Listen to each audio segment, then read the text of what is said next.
Hello, नमस्कार. कशा आहात सर्वजण? तर सर्वांना सर्वात प्रथम श्री स्वामी समर्थ. तर व्हिडिओ थोडासा लेट येत आहे. तर माझ्या मोबाईलला थोडासा प्रॉब्लेम झाला होता, त्याच्यामुळे व्हिडिओला थोडा यायला उशीर झाला. तर कुरडईचा व्हिडिओ मी शॉर्ट्समध्ये पोस्ट केला होता. तर आज लॉंग व्हिडिओमध्ये मी डिटेलमध्ये तुम्हाला सांगणार आहे.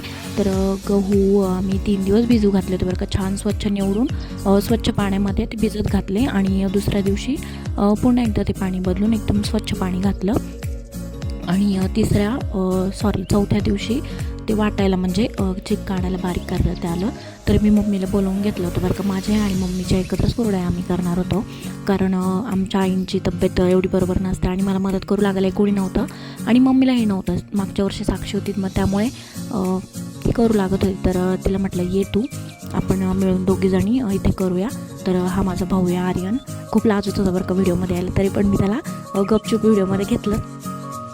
तर बारीक वगैरे करून घेतलं, सगळं पिळून काढण्याचा तो व्हिडिओ माझ्याकडून राहून गेला शूट करण्याचा. तर बघू शकता तुम्ही, दुसऱ्या दिवशी सकाळी आम्ही किती लवकर टेरेसवर आलो होतो. तर आदल्या दिवशीच आम्ही सगळं सामान टेरेसवरती आणून ठेवलं होतं.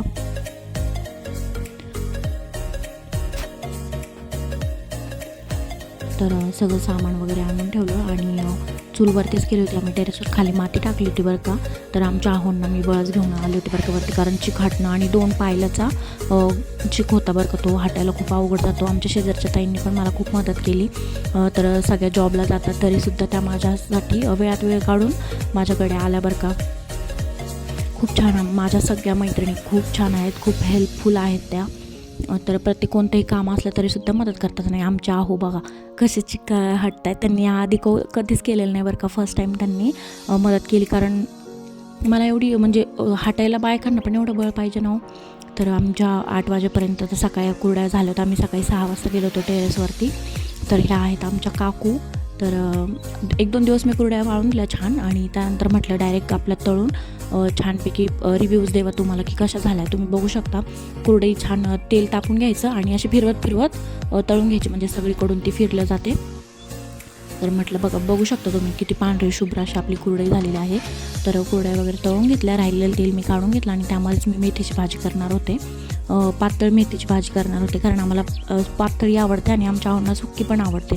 तर म्हटलं सकाळीच कोरडी भाजी केली होती, म्हटलं आता आज पातळ भाजी करूया. तर शेंगदाणे आणि हिरवी मिरची असं पातळसर वाटून घ्यायचं आणि आपल्याला जेवढं पाणी हवं आहे तेवढं आपण घालून ते हे करून घ्यायचं.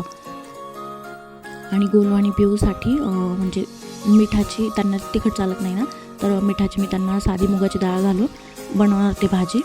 तर मुगाची डाळ भिजवून घातली होती, म्हणजे पटकन छान शिजले जाते, टसटस लागत नाही खाताना. तर डाळ वगैरे शिजवून घेतली आणि लागल्या मी चपात्या करायला. तर व्हिडिओला आपल्या काय होतं, प्रॉब्लेम येतो कधी मोबाईलला बरं का. तर मी आता इथून पुढे डेली व्हिडिओ पोस्ट करायचा प्रयत्न नक्की करेल. तर कसा वाटला माझा व्हिडिओ कमेंटमध्ये नक्की सांगा. चॅनलवर नवीन असाल तर चॅनलला सबस्क्राईब करा. भेटूया अशा एक छानशा व्हिडिओमध्ये. तोपर्यंत बाय सर्वांना. श्री स्वामी समर्थ.